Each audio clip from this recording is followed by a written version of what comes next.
Hi everyone. I was recently contacted by the board game publisher Poketto, best known for its pocket game Mintworks. Now, Poketto is expanding its roster to include 3 brand new pocket games, and they've asked me to review them. So today, I'll be taking a look at Castle Siege, The Blessed Dark, and Starforge. Now, if you've never played a pocket-style game before, what makes them stand out is that almost all of their gameplay happens entirely inside of your pockets, where players can't see the components and must rely on their sense of touch. But before I get to the reviews, here's a quick look at each game. Castle Siege is a 3-hour-long timed game where 2 players are trying to steal the heart of the princess in their opponent's castle.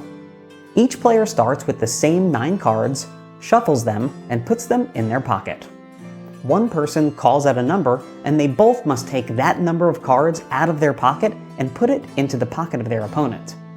Players keep alternating repeating this process, and once 3 hours have passed, the game is over.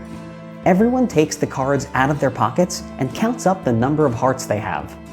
Whoever has the most has successfully sieged their opponent's princess and wins the game. In The Blessed Dark, the lights went out and somebody sneezed.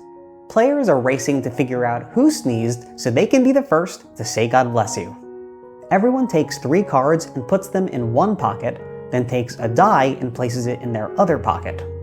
One player will take all the infrared vision cubes and put them in their back pocket.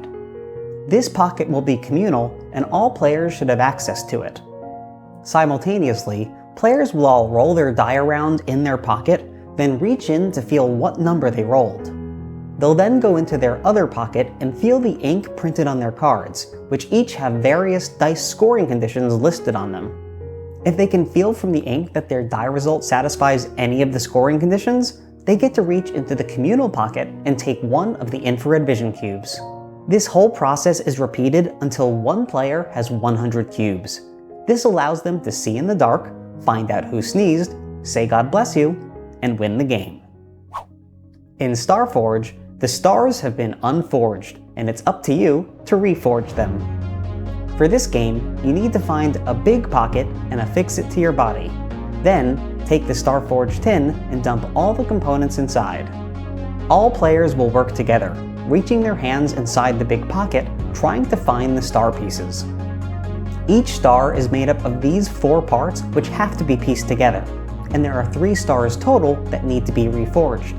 However, these decoy parts are also mixed in and will slow you down if you find them instead.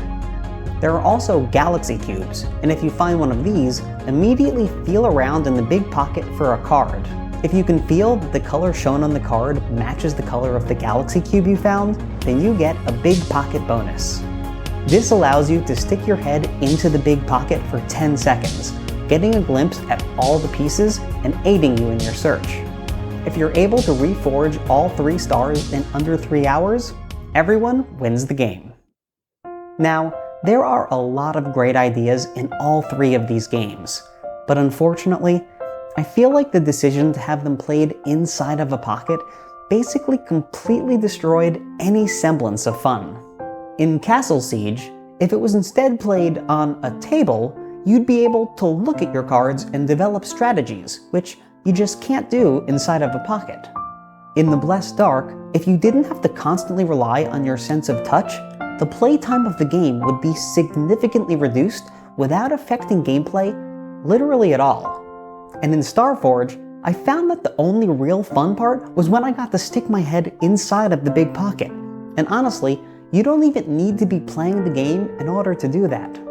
In addition, I don't know what Poketto was thinking when they determined the length of each game.